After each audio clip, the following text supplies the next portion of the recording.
vocês, eu acabo de descobrir que talvez eu precise de um psicólogo, segundo o meu companheiro de trabalho, aqui ao meu lado. Me chama Matheus Fernandes, hoje estou de preto, camisa de botão, e esses pontos brancos na minha camisa podem ser caspa ou podem ser o seu monitor que está sujo, então, por via das dúvidas, limpe sua tela. Aqui ao meu lado, de azul mariano. Não foi proposital. Que é isso? Caramba, verdade. Rapó, hein? Muito bom, tá muito vendo? bom, muito bom. Jovem Júnior, estou aqui, eu e meu amigo Matheus Fernandes, para mais um Pod. O podcast católico da vida ordinária. Gosto de lembrar sempre. Se você é um ordinário, converta-se. É o teu momento, é a tua oportunidade. Se você é um casal, olha, é o teu momento. É o teu momento. Então aproveite também esse momento para deixar aí o seu comentário, sua curtida. Manda no grupo da família e diz, meu Deus, tão jovens.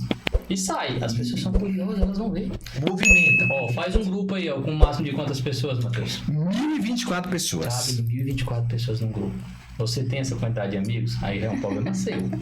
O Frei Gilson tem mais de 250 mil amigos. Eu não tenho. Mas faz com que tu tem, manda lá, sai do grupo e o povo vai encontrar um pouquinho de Deus através desse episódio. E sem mais enrolação, quem tá com a gente hoje, Matheus? Hoje conosco, tu acredita que eu passei todo esse tempo apontando meu celular pra todo mundo e não tava gravando? Porque na verdade eu ia mandar um vídeo pra Thaís só pra dizer, olha amor, estamos conectados, apesar de estar distante, e agora que tá gravando. Então eu tô gravando essa mesa, aqui tem o Brunão, aqui tem a Gilmara, e hoje conosco... Bruno e Gilmara! Olha só, mozão, posta aí, viu? Olha só. E agora, salve de palmas! Aí sim. Eu vi... Poxa, eu gostei Bem-vindos ao Dom Pod. Olha, o pessoal comenta, o pessoal deixa nos comentários aí que ama a nossa mesa, porque a gente fica muito próximo dos nossos convidados. É sério, as pessoas comentam isso. Esses comentários lá, não. Poxa, que legal. O pessoal comenta, olha, eu gostei da mesa de vocês, porque a gente fica próximo das pessoas. Caraca, que legal. Mal sabem eles que a gente fica aqui com as perninhas cruzadas. Na verdade, eu tô com meu pé apoiado na coxa do Bruno. De pra esposa dele antes, claro. Meu povo, Bruno e Gilmara, eles que têm 1 ano e 3 meses de casado. Inclusive eu estava lá presente. Exatamente. Eles que são eleitos da Fraternidade Missionária Maria Mãe de Deus. Aí sim, hein? É isso, não é à toa que eles estão... Bota aí a câmera deles, meu. Olha aí. Olha aí, que é isso? Do meu coração, meu povo. Celestes. É uma alegria muito grande receber vocês. Legal, muito legal. Porque nós estamos aí nessa série agora, voltando, né? O Dom Pod retornou, tá com a terceira semana Terceira semana que a gente voltou. E, na verdade, a gente inventa as séries, mas pra gente ouvir das pessoas o que a gente quer saber. Com toda certeza. É uma oportunidade. É bom pra mim, não é bom pra gente. É estratégia. Quando a gente tá com algum problema, bora resolver, a gente tá arrumando gente pra falar o que a gente quer ouvir. Exatamente. É tipo uma psicologia grátis, né? A gente vai, a gente não paga as pessoas vêm, tratam o nosso problema e a gente manda elas embora. Né? E a gente querendo saber sobre as famílias, como tocar as nossas famílias, pensamos, por que não trazer pessoas que são referências pra gente? E para começar a nossa conversa aqui, como que começa a história do casal? Onde é que a Gilmara encontrou o Bruno? Como então, isso acontece? Então, primeiramente, salve Maria, né? Salve. É um prazer realmente a gente poder estar aqui essa noite. E vamos lá, né, para a primeira pergunta. Eu vou primeiro falar a minha versão, né? Com certeza ele tem a dele também. Mas assim, tudo começou lá em 2017, né? Em julho de 2017. A gente se conheceu no EJC Santa Terezinha, em Jesus ali de Satélite, né? Assim que eu cheguei lá na praça, aí eu vi esse rapaz. Que é isso? Foi assim de primeiro. Caraca, aí se não, tá com moral. De primeiro, e ele sabe disso, de fato, né? Eu vi ele não tinha me visto de forma alguma naquele momento. E quando realmente eu vi ele, eu senti algo bem diferente. Eu disse, poxa. E aí, quando começou aquela chamada, saber as pessoas que estavam ali, os nomes, né, a frequência, eu digo, eu vou já descobrir o nome dele. Ali vai ser o momento. Eu já tava me investigando. Estratégia, é assim. Desde o primeiro momento. E aí, quando chamou o Bruno, aí eu disse, tá certo. E aí, assim, a gente viveu todo aquele momento, né, os 3 dias. Eu lembro até bem de um dos momentos, eu não vou contar aqui, claro que acontece. A gente ganha um corte polêmico. Mas aí tinha um dos momentos que teve uma pregação e esse pregador ele perguntou quem ali namorava. E aí nesse exato momento eu estava 2 cadeiras assim atrás dele Aí eu digo, agora vai ser mais um passo. É isso. Pra mim saber se ele realmente tem namorada, né? E aí, naquele momento, eu só viro assim, olhando pra um lado e pro outro, não levantou a mão, eu digo, bom, graças a Deus. Né? E aí, depois desse momento, né, tipo, ele viveu o mundo dele, né? Na versão dele, realmente, ele não viveu nenhum momento, a não ser no último momento lá do JC que acontece. A gente tava sentado, assim, próximo, inclusive tinha a prima dele do meu lado, e eu não sabia também. Tinha a prima dele do meu lado, e aí, no último momento, a gente se levantou e eu me apresentei pra ele, né? Falei assim, oi, tudo bem? Me chamo de Mara, né? Perguntei se ele tinha gostado do encontro. Aí ele, opa, gostei, olhou meu nome também, só que eu já sabia o nome dele, né? Detalhe. Como eu já tinha investigado, ela chegou, olhou o crachá, é Bruno, mas já sabia. Rapaz, ela tem um ponto futuro, cara. Eu pensei quando ela disse assim, não, quem namora que ela ia dizer, não, eu vou namorar com ele daqui a uma semana. Profético. E aí, depois do encontro, quando foi na segunda-feira, eu disse, bom, fizeram o grupo com todo mundo que tinha vivenciado o retiro lá.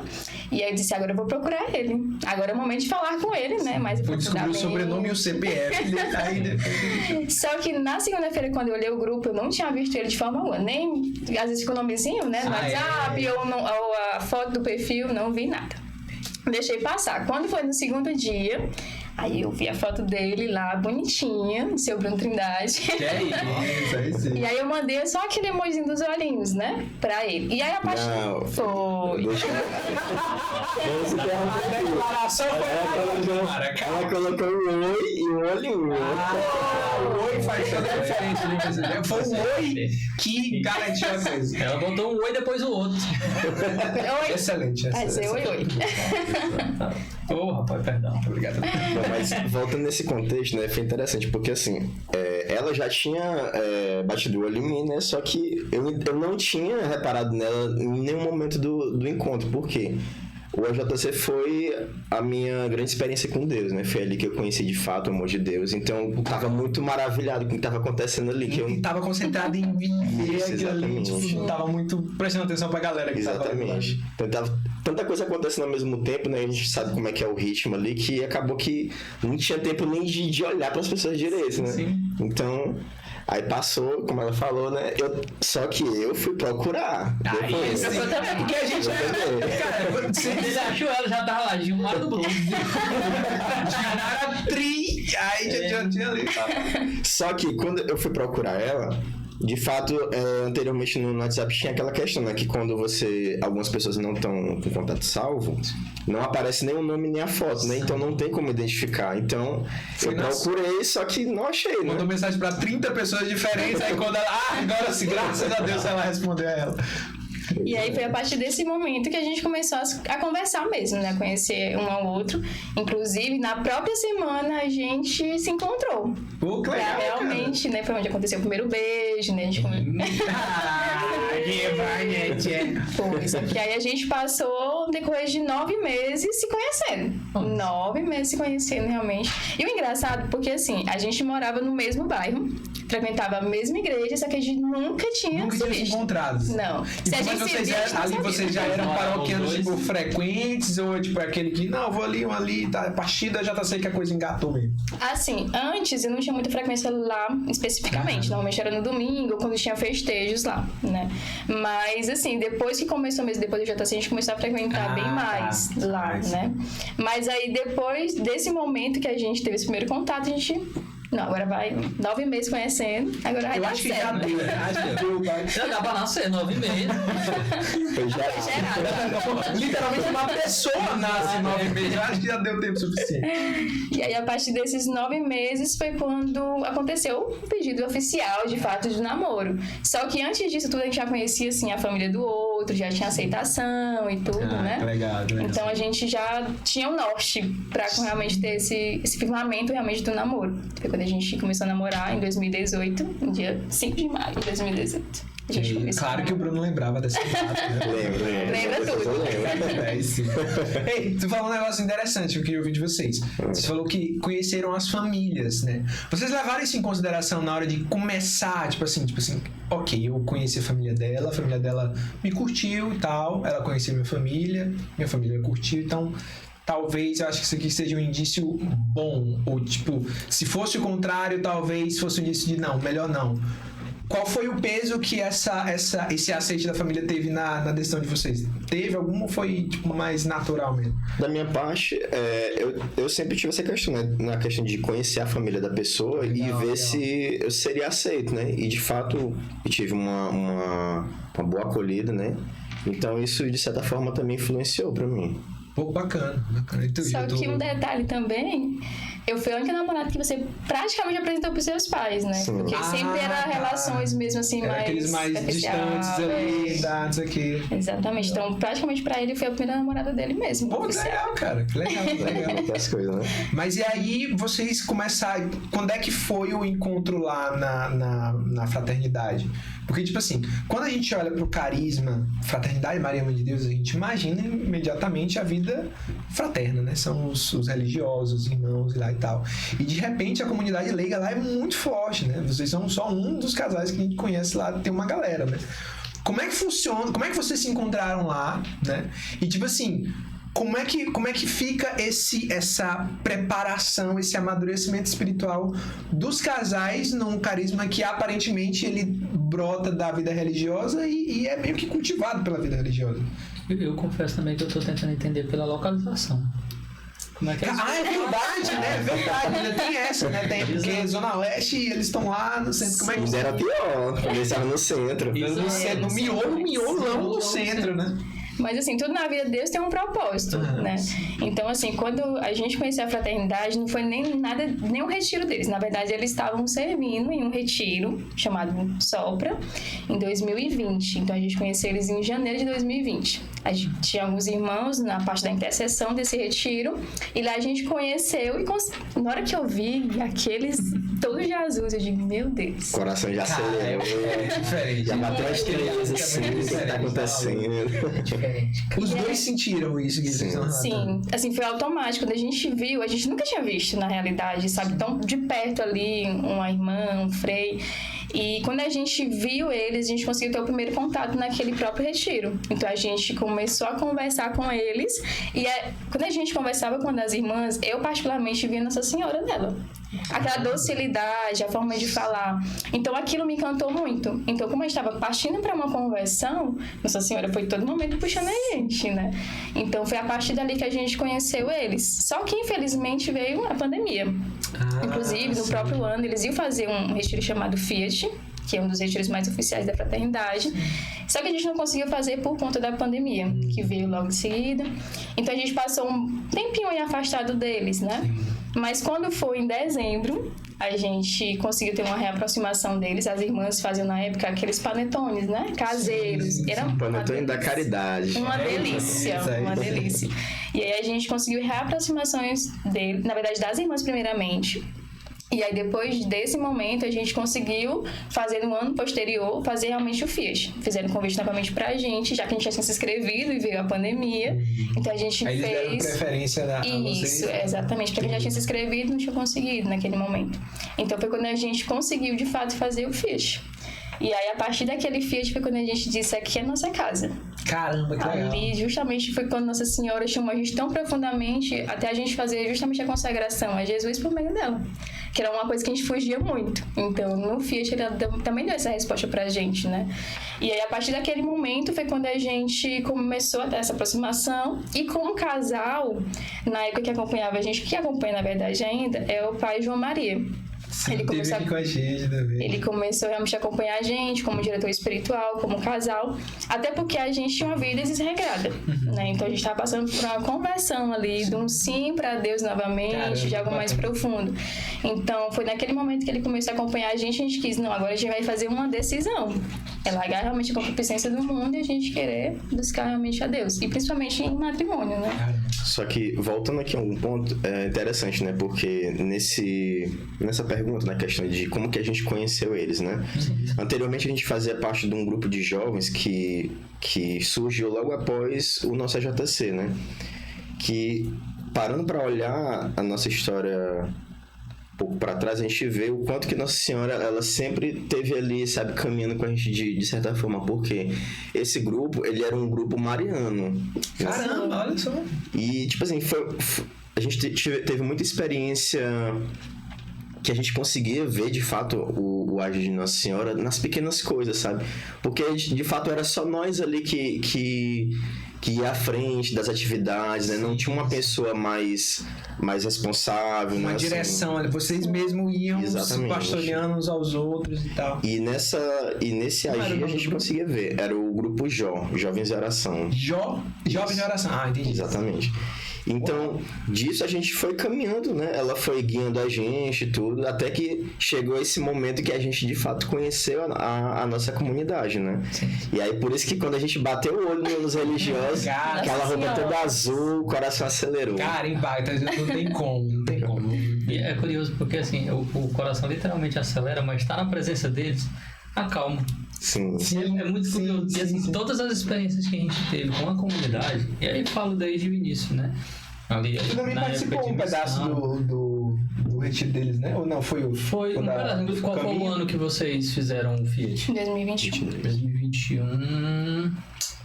Foi em julho. Não, eu acho que o que a gente participou, acho que foi antes, que foi até na Fundação Nossa Senhora da Paz. Deve ter sido 18, 19. Acho que deve ter sido ali 18, 19, que a gente participou de um. Só que a gente não participou completo, porque na época tava tendo também um evento. Tendo uma missão nossa. Uma missão do Rally, né? A gente acabou saindo no meio do retiro. E também foi no meio da pobre da Tamir, pensando que eu ia ser padre no meio também. Foi mesmo. Eu soube desse fato. Curioso. Foi engraçado. Mas não vou ser padre. Não, agora não. Talvez era o Davi, já que ia. Aí, ó. Já era Deus. Então, mas aí eu fiquei curioso também, porque assim, vocês chegaram na comunidade. O primeiro contato de vocês com a comunidade foi em 2020, né? Isso. E aí essa questão do matrimônio em si, né? Quando foi que vocês entenderam que era o momento, né, de dar esse passo a mais? Como é que foi o noivado? Porque isso foi 9 meses pra namorar, velho. Pra noivar. Como é que isso aconteceu? Como foi esse discernimento mesmo? Já foi dentro da comunidade? Como foi que aconteceu? Bom, primeiramente, como ela tinha falado, né? A gente, assim que a gente iniciou o nosso processo de conversão, né? Nós viemos numa vida totalmente do mundo. A gente eu particularmente nunca tive uma caminhada depois da minha primeira Eucaristia, não. Cara, é um período que tem uma lacuna na maioria das pessoas mesmo, é verdade. Isso aí. E nunca frequentei mais nada, né? Então a gente acaba que vive aquilo que o mundo ensina pra gente, oferece, né? Mas a partir do momento que a gente de fato começou essa caminhada, e aí veio a questão da gente ter a direção espiritual dos religiosos, em especial nosso pai fundador, né? Então a gente começou a ter esse olhar mais, de fato, sobre a beleza, sabe? Do matrimônio, do significado do matrimônio. E isso foi sendo construído, né? Pra gente, gradualmente.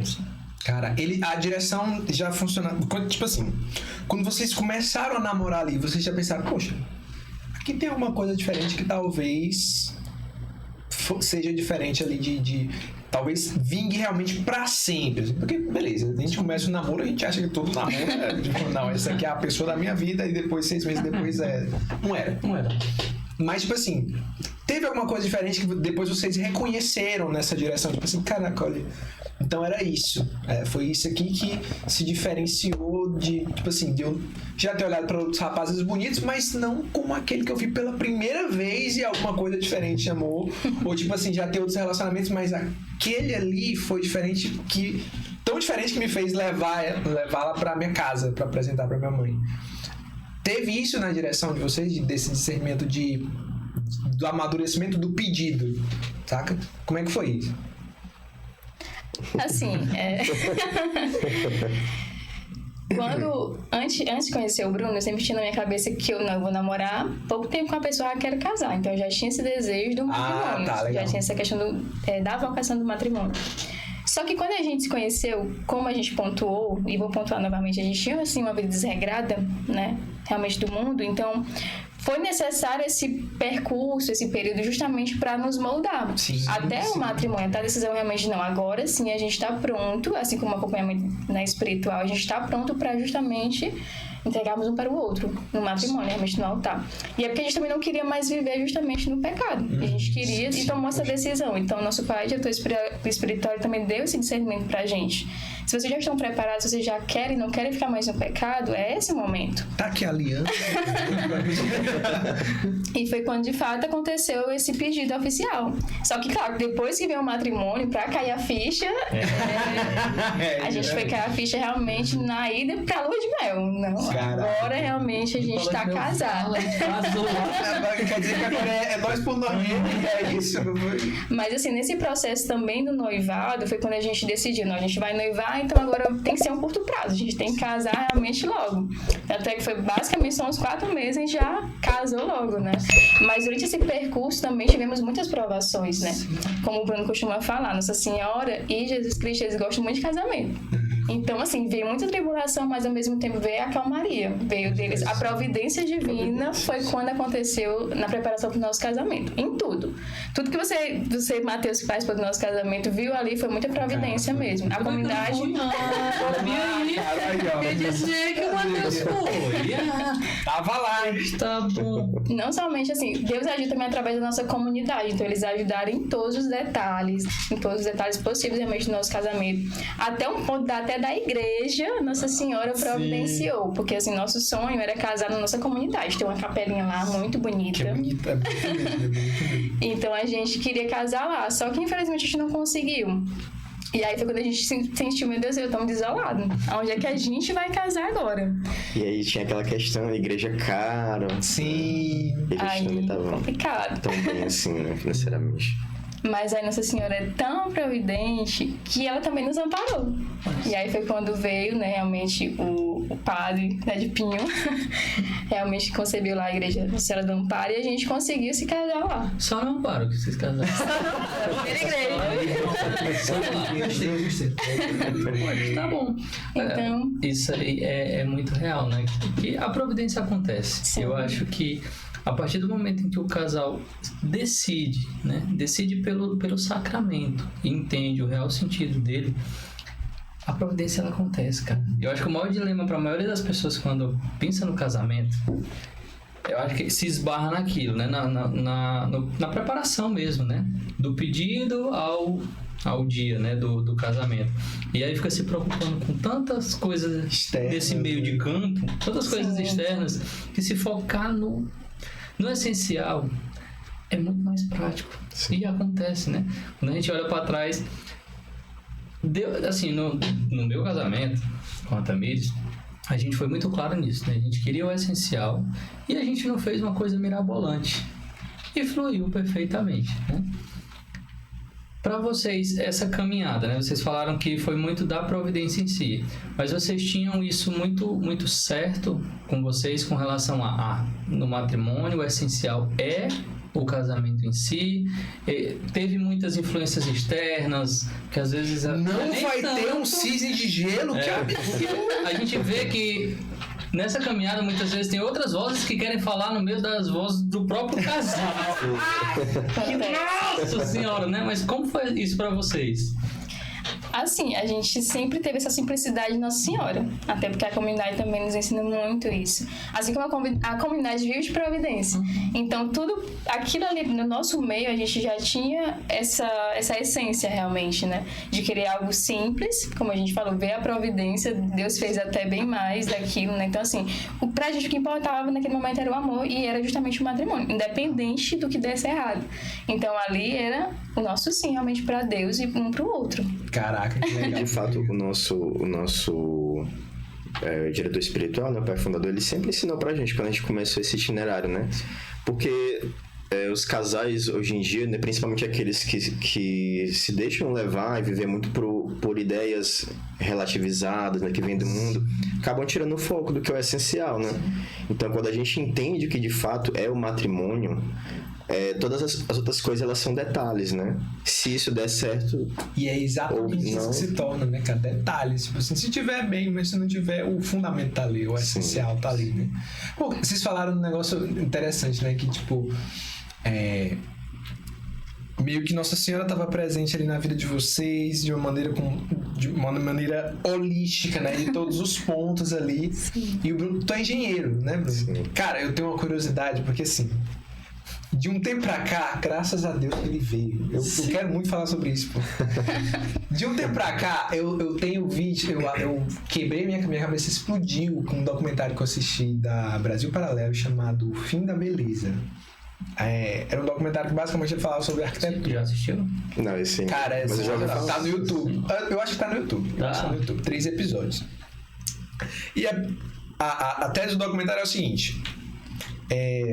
A cidade tá mais feia, ela tá mais funcional, tipo prédio retão ali, tal. Caixas de fósforo. Um monte de caixas de fósforo. E isso faz com que as pessoas se estressem mais, portanto, todos os índices ruins que se tem dão em detrimento disso. Por outro lado, quando a sociedade, as pessoas se dedicam a externar a contemplação, ou seja, materializar a beleza, né, os ornamentos, aquela coisa bonita, o belo mesmo, né, o número de pessoas que são mais tranquilas, né, e tem uma vida mais devagar, mais lenta, mais normal, sim, é maior. E aí, de repente, eu descubro que o Bruno, do nada, ele tá se especializando aí na arquitetura sacra. Arquitetura, já finalizou? Como é que tá isso? Como foi que tu chegou nessa área, cara? De lá da engenharia, que eu imagino que o curso em si, irmão, é prédio, cimento e concreto. Sim. E aí, de repente, o cara... arquitetura sacra. Como é que foi esse caminho aí profissional pra ti nessa caminhada aí? Então, foi bem interessante, né? Porque assim, voltando agora lá novamente no tempo que a gente fazia parte, né, do nosso grupo de oração, de jovens. O Jó, que fazia parte da comunidade de São José, né? Lá da área ali do satélite. Tudo satélite. Tudo satélite. Todo leste é satélite. Então, lá no tempo, o pároco era o Padre Amadeu, né? Ele cuidava daquela área ali dos morros. Então, já vinha se tendo essa ideia de fazer uma reforma, né, na capela. E aí, por conta que eu já fazia projetos, mexia com essa parte de 3D, né? Eu vou ver aqui se eu consigo ajudar aqui a comunidade, né? Então, eu comecei a ver ali, só que naquele tempo eu não entendia nada. Né? Então, deixa eu ver aqui como é que é isso aqui. No terceiro período, eu já tô pronto, manda o projeto pro pai que eu resolvo. Você sabe fazer, moço. Pois é, então foi a partir desse momento, né? Então a gente foi caminhando, passou anos. Passei 2 anos batendo cabeça no mesmo projeto, vendo detalhe por detalhe, e conforme a gente ia avançando na nossa caminhada, isso também influenciava diretamente, né, na minha forma como eu olhava as coisas do sagrado, né? O zelo crescia mais, então isso também chegava nessa área profissional. Caraca, exatamente. A gente começava a enxergar o templo, a disposição, tudo que estava, né, de forma diferente, com mais minúcias, né? Então, a partir desse momento foi sim, indo. Até que se chegou um tempo que parei assim, né, e falando pra mim mesmo, eu entreguei pra Deus, né? Eu não sabia mais o que eu iria seguir ali na minha área, né, exatamente. E até que eu entrei no Instagram e aí eu vi lá, curso online, uma capacitação na área de arquitetura sacra. Aí eu já comecei a entender, assim, né, que poderia ser um sinal. Exatamente. E aí eu fiz o curso, aprendi, né, e a partir daquele momento Deus abriu os meus olhos, né, de fato, colocar a serviço o dom que ele deu, né, esse olhar, esse zelo. E desde esse momento até hoje, estamos caminhando, se aperfeiçoando a cada dia. Como é que foi essa parte pra ti? Porque, tipo assim, a gente começou a Dom 21 e a ideia era a gente trabalhar para a igreja. Então a gente vai trabalhar para a igreja.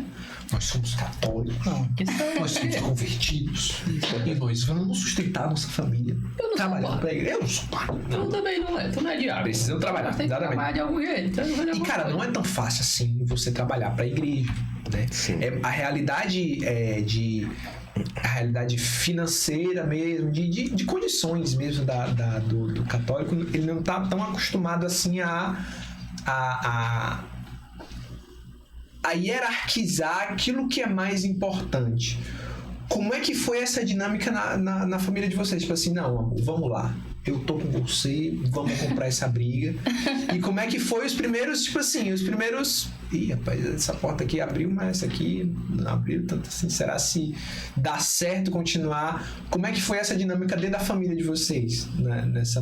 Nessa briga aí que vocês compraram? Basicamente isso que você falou, né? Na verdade, a gente tem muito diálogo como casal. Então, quando ele tomou essa decisão, eu, de fato, apoiei. Até porque, assim, eu falo como admiradora mesmo do trabalho que ele faz hoje. Eu acho, assim, esplêndido a forma como ele faz. Ele não faz só, eu achei bonito, vou encaixar aqui, não. Ele faz toda uma preparação de oração para aquele projeto. Então, é algo mesmo bem autêntico daquilo que Deus realmente quer para que seja ali construído.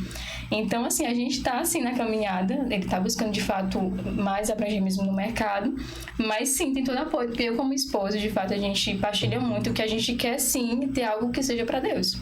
Então, Deus tem que estar nas orações. Ele que se resolva, fazer que nem os santos. Não, Deus inspirou, ele que se resolva de mandar os projetos aí. Então, até o momento, graças a Deus, está abrindo assim, as portas, de fato, para ele começar. Graças a Deus, cara. Realmente estar à frente, realmente, daquilo que ele gosta, daquilo que realmente leva para Deus. Então, a gente está juntos nessa.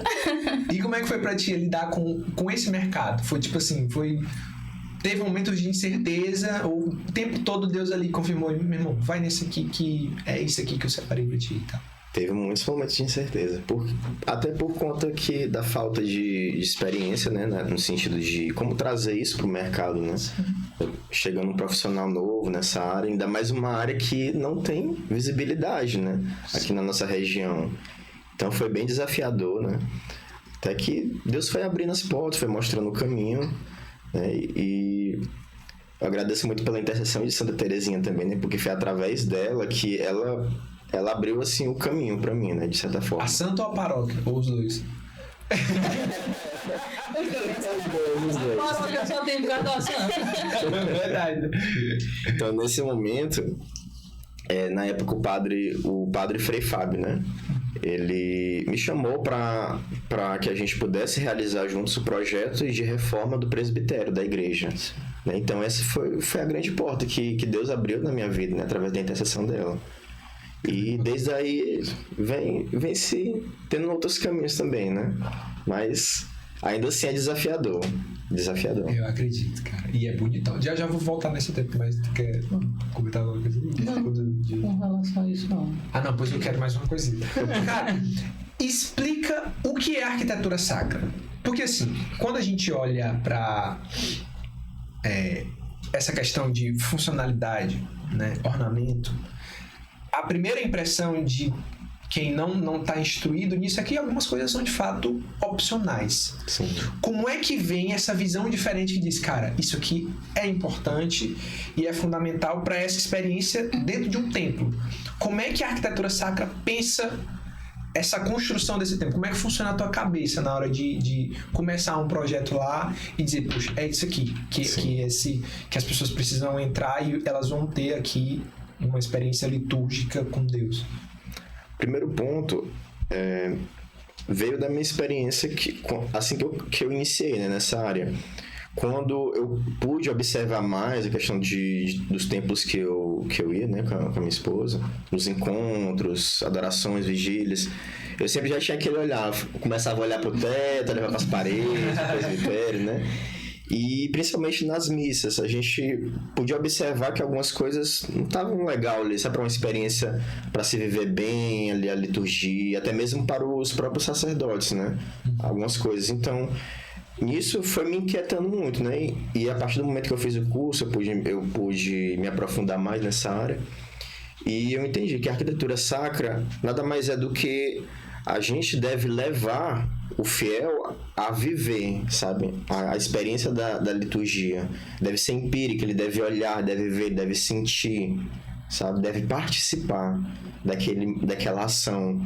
Então, tudo isso vem com um aglomerado de coisas, né?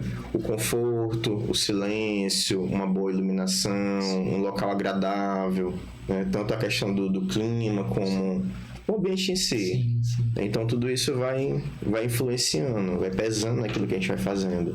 Cara. E literalmente é entregar uma experiência completa, né? Porque quando a gente fala do templo mesmo ali, você tá dentro da igreja e você ter essa experiência no ouvir uma boa música que está sendo tocada pelo ministério, mas de você não só utilizar ali da audição, né, mas a própria visão lhe conduzir a oração, né, daquilo que você está vendo e literalmente conduzir a pessoa a rezar, né? E a gente olha para o que a gente enxerga na maioria dos novos, né, dos que vêm, dos novos templos e aí do dia a dia mesmo, né, que você tá andando nas casas tudo quadrado, você não tem experiência nenhuma, né? Sim. Com a visão. Os protestantes de parede preta. Brincadeira.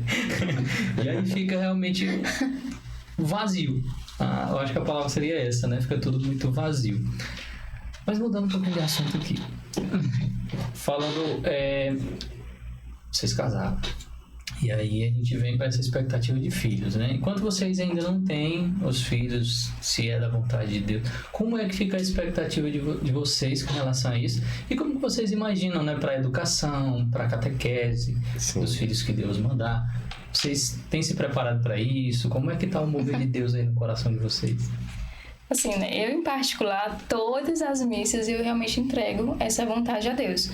Até porque eu já falei tanto pro meu esposo como também pra minha própria comunidade que meus filhos vão ser pra Deus. Então, se quer virar padre, se quer virar freira, pode ir. Arquiteto sabe. Sim. Então, assim, de fato a gente quer... Assim como a gente está construindo essa... Como tem até um freio na nossa comunidade que ele fala que para formar a Trindade Santa aqui na Terra só falta mesmo um filho, né? Por conta do sobrenome do Bruno, né? Casal Trindade. Então, assim, a gente tem sempre... teve sempre realmente isso conosco, né? A gente tem essa caminhada de busca de santidade, um sim todo dia para Deus, mas que a gente também possa levar isso para as nossas gerações, para os nossos filhos. Então, a educá-los realmente dentro da igreja.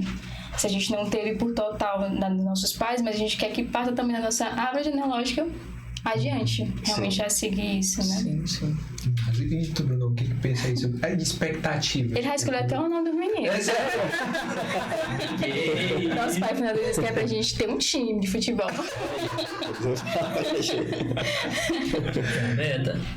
Mas sobre essa questão, né, eu sim tenho bastante expectativa, né, quando chegar o momento que Deus puder mandar, né, os filhos, nós iremos acolher com todo amor, todo carinho, iremos cuidar, né, dentro daquilo que a igreja também ensina, né, porque da nossa parte, né, a gente teve esse déficit por parte da família, né, de não ter essa instrução na fé. Sim. Como Deus vem nos dando a graça de caminhar com Ele, de conhecer mais, a partir da nossa geração, né, adiante, se Ele permitir, nós sim, iremos cuidar dos nossos filhos e ensiná-los na fé.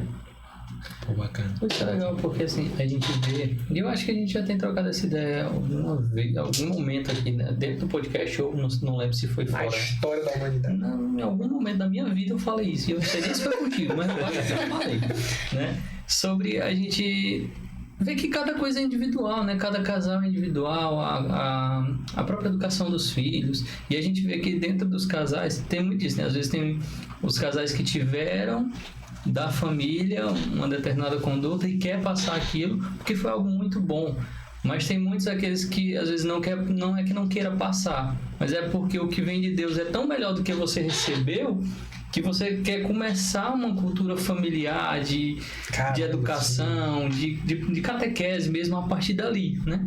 Isso é muito importante, porque às vezes as pessoas acham que... Tem muito casal que às vezes se vê numa situação de que, não, mas o que eu posso entregar é só o que eu recebi. E não é, né? Tem a possibilidade de entregar o melhor. Sim, buscar para entregar, né? Real, a gente pode melhorar, pode... Isso, cara. Não sei se vocês... Tipo assim, a gente...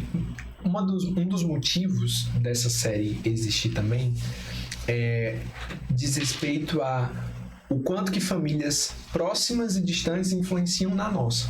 Sim. Então, por exemplo, a gente vê hoje na internet, no Instagram, um monte de gente querendo ensinar todo mundo a fazer qualquer coisa. Desde um morango do amor, Sim. até como você coloca o seu filho pra dormir. Então, tipo assim, é um universo de gente querendo ensinar as coisas, algumas boas, outras nem tanto. Mas como é que vocês se enxergam na hora de coletar as referências, né? O que de fora é bom e cabe dos próximos, das referências de internet, se vocês tiverem e tal, ou não, ou é um negócio mais, peraí, vamos aqui, a gente não tem tanta necessidade de buscar fora, a gente vai aqui no nosso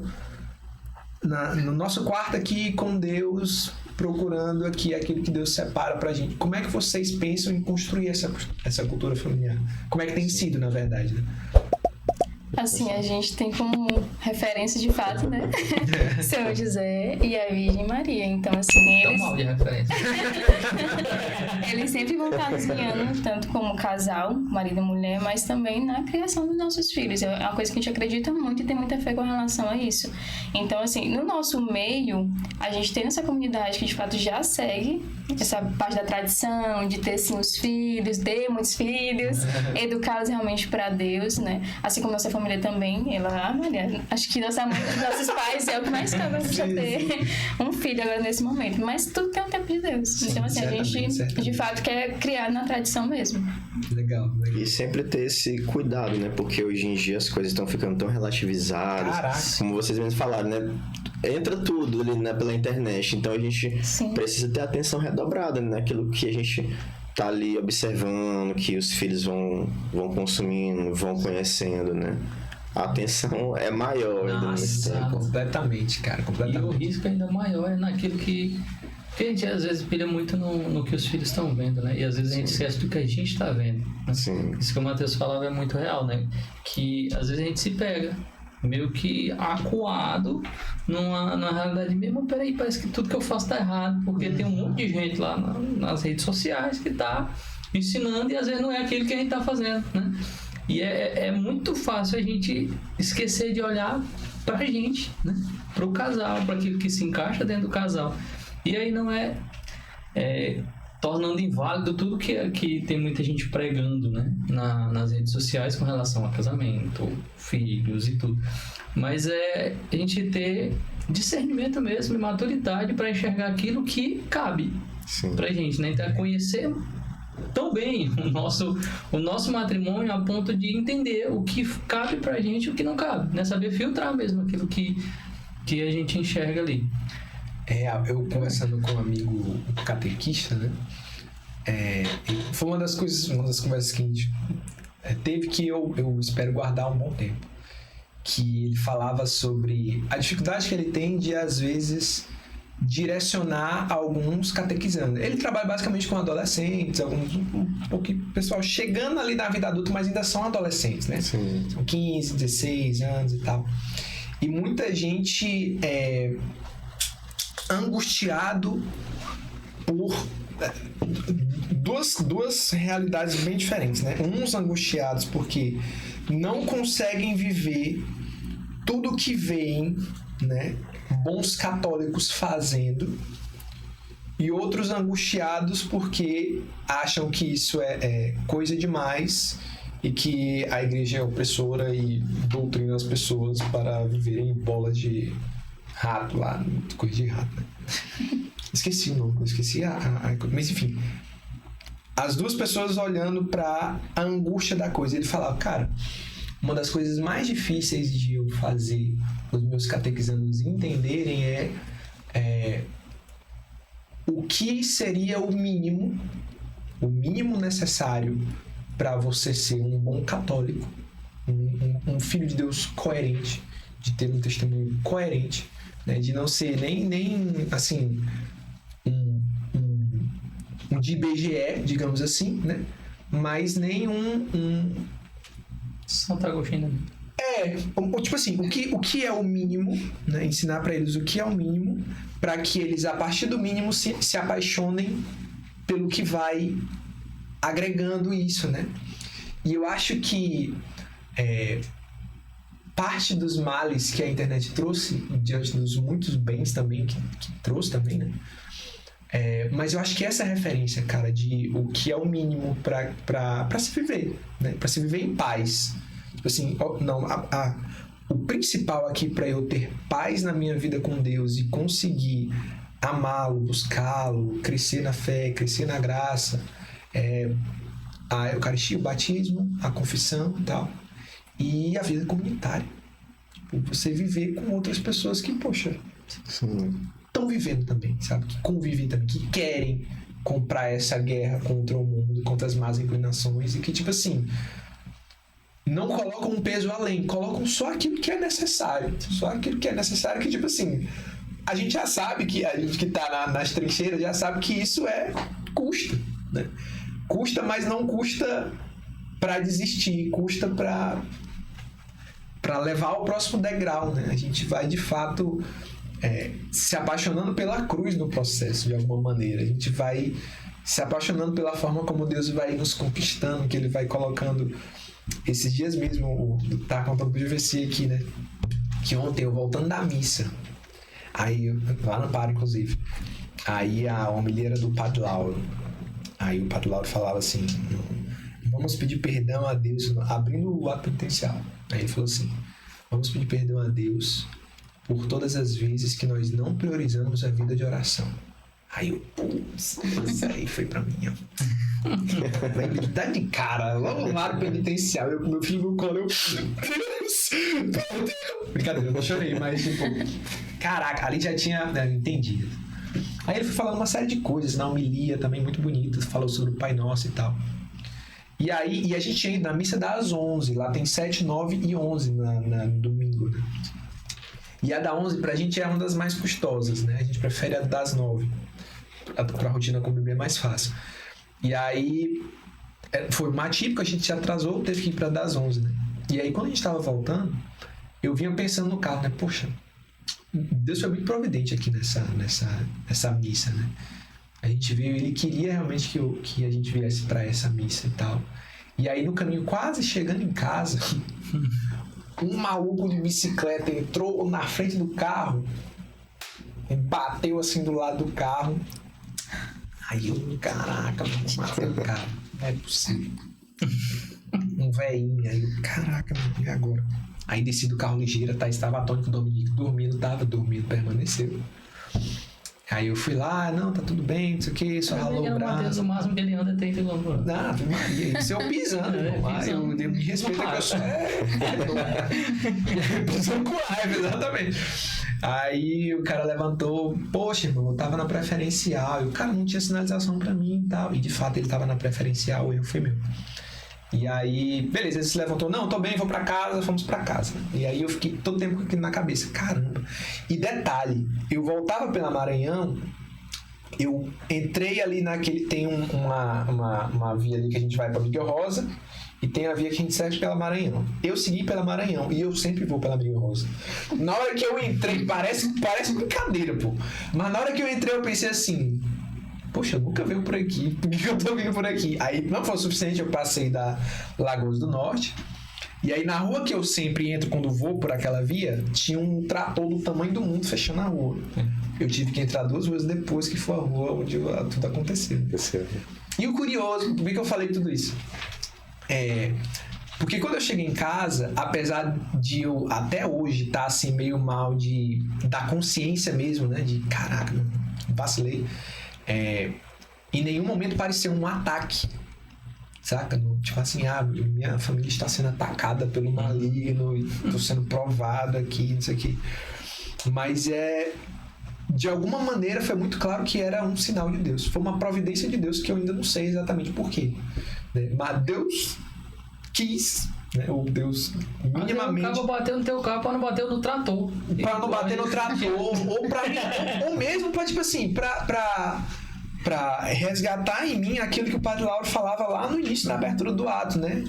Vamos pedir perdão a Deus por todas as vezes que a gente não valorizou a vida de oração. E tipo, cara, esse é um fundamento que tipo, a gente não pode esquecer, sabe? Porque beleza, referências de fora e tal e tudo, mas cara, bicho, a oração é um negócio que não era pra ser tão fácil assim da gente abrir mão, né? Sim. E às vezes é assim. Mas enfim. É um ponto interessante você falando, porque eu vejo assim que para nós leigos, né, esse é o grande desafio, a gente mediar, né, a rotina ali do dia a dia, o cuidado com a família, né, com uma vida de oração, né? Sim. Colocar em prioridade ali, mas às vezes a gente sabe que deixa um desafio, escapar ali às vezes, né? É um desafio real, cara, é um desafio real.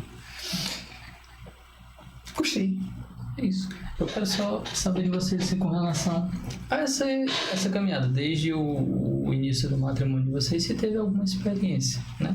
Como casal. Algo que vocês viveram que desse período já do matrimônio, mas que vocês já querem levar para a vida, né? Seja de um retiro juntos, seja de uma pregação juntos, seja de alguém que chegou para vocês e viveu uma experiência que veio através do matrimônio de vocês. Tem algum testemunho aí que já surgiu? Aí, não, na verdade a gente tá bem aqui, não tá acontecendo nada. Não aconteceu nada, não. Na verdade, assim, Deus fala muito, né? Através do nosso matrimônio, graças a Deus, depois que a gente teve esse firmamento, né? Dessa vocação. Mas acho que vou poder falar melhor sobre isso. Você está querendo dizer. Daquele dia, qual dia? Daquele que aconteceu aquilo, né? Eu tenho um medo de aos pontos agora. Não, mas de fato, mas Deus fala muito com a gente, né? Deus faz muito pela gente, como a gente falou, né? Foi muita providência no nosso casamento, tá sendo muita providência. Assim, essa questão da oração, a gente tenta muito levar pra dentro da nossa casa mesmo, na oração como casal, realmente da manhã, da noite, fazer pequenas recolatórias entre nós, né? Então, assim, tudo Deus realmente está fazendo. Né? Tudo realmente é um momento único. Deus nos deu os dons também que a gente consegue validar muito junto. Então, a gente acaba servindo muito junto. No Ministério de Música, né? Em comunicação. Então, tudo que a gente consegue viver é juntos. Sim. Uma coisa que até quando eu tô na missa, fico reparando algumas coisas, né? Assim, não seja pecado. Mas eu fico reparando, a gente vê muita essa frequência de mulheres dentro da missa, ali da igreja, a gente não costuma ver homens lá, né? Assim, não é comum. Então, assim, eu dou muito graças a Deus pelo marido que eu tenho hoje. Pelo homem que ele é, por aquele que a gente se tornou, cada dia a gente vem, sim, em comunhão, melhorando cada vez mais. Que é um ponto da nossa relação que a gente sempre prioriza, é a comunicação como casal. É conversar mesmo, tá dando certo? Vamos sentar, vamos conversar, vamos rezar. E assim tá dando certo pra gente, né? Então, acho que isso serve como um exemplo, né, para alguns que acabam nos procurando, assim, como foi que a gente conseguiu ter essa vida de conversão, como foi que a gente conseguiu essa parte da concupiscência, da carne, sim, então, sim, passar por isso tudo e o que somos hoje. Né? Não somos perfeitos, mas a gente está buscando diariamente a santidade. Essa questão é interessante, nesse sentido que a Gilmara comentou, né? Porque, assim, eu posso falar para vocês... Eu concordo com ela. Ele tá aguentando a cabeça dele construindo de como falar. É porque a arquitetura sacra dela não é assim, não é assim. Você tá falando a contemplação, claro, mas se contemplar para desenvolver. Mas eu acho interessante isso, né? Porque as experiências que a gente vai... As experiências, eu tô te dando tempo. As experiências que a gente vai vivendo como casal mesmo, né? Eu não lembro onde eu ouvi isso, né? Mas de que às vezes a gente esquece, né? Enxerga muitas vezes as almas que são alcançadas pelo sacerdote, às vezes pelo religioso, né? E não enxerga as almas que são alcançadas diariamente pelo nosso matrimônio, né? Sim, a coerência da vivência do tanto a força que tem o matrimônio bem vivido, né? Se a gente vive o mínimo do que tem que se viver, né? A gente começa a alcançar. Aqui em casa, né? As primeiras almas que a gente alcança todos os dias com o nosso matrimônio é dos nossos filhos. E aí só é você sair no trabalho, a forma como você se porta. Isso tudo vai levando almas para Deus, né? E a gente ser um ponto de referência, né? De bons maridos, de boas esposas, de bom católico. E quando precisar, saber a quem recorrer, né? Exatamente, cara. E bons amigos ali pra gente Putz, buscar. É tudo que eu consegui falar pra te dar tempo. E quando você pensa na resposta, eu vou ler aqui a receita do morango do amor. Uma colher. Bom, gente, até veio uma coisa a mais também, depois que tu falou isso aí. Funciona, cara. Funciona. Estimulou aqui. Ó, então, teve um ponto que eu particularmente, completando com a Gilmara, né? Vejo que isso é um pilar assim, fundamental na nossa relação, né? Desde o nosso namoro, a gente sempre teve essa questão o diálogo entre as duas partes é prioridade. Porque tem gente que não conversa, né? Muitos casais não conversam, até mesmo sobre temas mais sensíveis um com o outro, um pouco da história, né? Claro, tem algumas coisas que, principalmente quem tá se conhecendo agora, é difícil, né? Se abrir. Mais espinhoso e tal, mas dá pra... Isso, exatamente. Mas o ponto do diálogo entre as duas partes é fundamental. Se conhecer, né? Conhecer-se um ao outro. Até onde um pode ir, o outro pode. Um pode sustentar, o outro pode. Ambos sustentarem, né? Algo. Então, voltando aqui na nossa relação no tempo do que a gente já namorava, né? A gente foi aprendendo essa questão também muito questão de ciúmes, né? Sim. Comportamentos que às vezes não agradavam um ao outro, e a gente, às vezes por questão de maturidade, a gente acabava se ficando mal com o outro, né? Mas sempre aquela questão do diálogo. Caraca, sabe? Conversar, sim, o diálogo, a gente crescer junto, sabe? Sim. Não só no sentido de melhorar um pro outro, mas melhorar com Deus, um para o outro, né? Então esse sempre foi um ponto que a gente teve na nossa relação, é buscar progredir a cada dia, melhorar a cada dia. Putz, é isso. Pessoal, que papo legal. Tu vai acabar pra quê? Putz, foi um prazer receber vocês prazer aqui, foi cara. nosso, Prazer. Obrigada. Esperamos recebê-los em outras oportunidades aí, né? E se puderem também, poxa, esperei outros casais pra indicar e trazer pra gente. Poxa, a gente super gosta de conhecer a galera da fraternidade. Não precisa nem ser casal, pode ser outra pessoa também. Mas, putz, gostei de trazer vocês aqui. Era uma galera que eu queria ter trazido há um tempinho já, de trocar essa ideia sobre as coisas de Deus. E que bom, cara. Que bom poder contar com vocês. A gente gosta de dizer isso aqui também, né? Putz, contem com a gente, sabe? Contem com a gente aí. A gente tá nas trincheiras juntos. A gente comprou essa briga aí da busca pelo céu. Aqui tem 5 famílias somadas aí a de vocês. E, putz, contem com a gente, cara. Bem-vindos sempre. E bem-vindos à família Don't Pode. A gente fala sempre aqui que todas as pessoas que sentam nessa cadeira aqui entram na família Don't Pode. E é literalmente isso. É um sentimento de família mesmo. É saber que a família cresceu. Sim. Quando vem pessoas aqui, que a conversa realmente é boa, né? E... Pô, tem muita coisa que vocês trouxeram aqui que eu vou levar pra vida. Muito legal. E vocês também falaram pra gente, né? Muitas coisas aqui também a gente vai levar. Inclusive a receita do morango do amor. E aí, pra gente finalizar, tem algum recado que vocês queiram deixar pros amigos da comunidade, pra família, pros futuros filhos? Esse é um recado massa. Não. Para a esposa. Eu tô te dando a deixa, Bruno. E aí, mano? Assim, pegando esse ponto que o Bruno realmente falou, que a gente quer deixar como exemplo nunca deixe com que as coisas sobrecarreguem na sua relação. Sempre realmente aquele que te incomoda, chame seu parceiro, conversa, tenha um diálogo, coloque realmente Deus, né, realmente em primeiro lugar na relação de vocês e também com os filhos de vocês, quem tem, estamos ainda na providência disso. Mas é isso, coloque realmente Deus como centro de tudo. Ele vai ser sempre a base para tudo. Tá ruim? Reza. Pegue seu textozinho, vai rezar com seu companheiro, né, com seu parceiro. E sempre também apoiar um ao outro, né? Aquele que não tá gostando, poder conversar. Então é isso que eu deixo como exemplo, né, da nossa relação. Bom, eu faço das minhas palavras. Concordo e ponto final. É o papel do marido, né, cara? Apoiar, né? Mas aí, cara, a galera que quiser te procurar para eventuais projetos de galera que tá com as paróquias em construção, os padres... Não pode aqui já. Fazer arte saca do Dom Pode. Não, mas tipo assim, os sacerdotes que estão aí pensando em reformar, como é que a galera te acha aí, por aí? Bom, tem a questão do Instagram, né? Sim. Também pode ser por indicação também, pelo WhatsApp, né? A gente tá à disposição aqui a serviço do rei, né? Boa.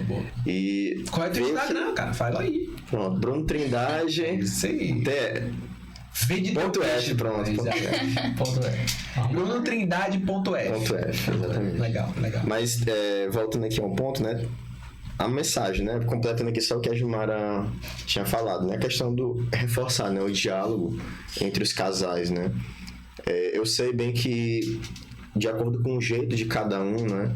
Às vezes pode ter essa dificuldade de se abrir um pouco mais sobre coisas mais profundas que foram se acumulando ali na história de um e do outro. Mas é importante, sim, até mesmo conversar, sabe, sobre coisas que ficaram acumuladas, guardadas. Porque quando a gente traz isso à tona e resolve, é uma libertação para os dois, é um renovo para a relação, né? Então, sempre o diálogo ali com Deus no meio, sabe? A compreensão de entender o ritmo do outro e amar. O amor, ele é o que permeia toda a relação, né? Se a gente ama, a gente tem paciência, a gente compreende, a gente busca melhorar um para o outro. É isso aí. Putz, que papo! Boa! Mais uma pra conta de vocês. Ali, ó. Tu tá vendo o que eu tô vendo também? Perninha cruzada ali, ó, sem querer se inscrever nesse. Não é possível. Pelo amor de Deus. Ainda tem essa pessoa, todas as vezes eu vou falar com ela. Será se é a mesma? É a mesma pessoa, tá ali, ó, rindo da nossa cara agora. E não se inscreve no canal. Eu sabia que Vem cá, te levanta, vai curtir, comenta, faz alguma coisa. Faz teu nome. Manda aí no grupo e diz, dessa vez eu mandei. Faz, é o teu momento. Então, é isso. E sem mais enrolação, você quer dizer mais alguma coisa? Diga aí, #arquitete o diálogo com cônjuge. Aí essa é a hashtag desse episódio. Eu gostei, deixa eu placar isso daí. É isso, pessoal. Rezem pelos meninos, pela Gilmara, pelo Bruno, pela família deles. Rezem por nós. Tamo junto, até a próxima. Tchau.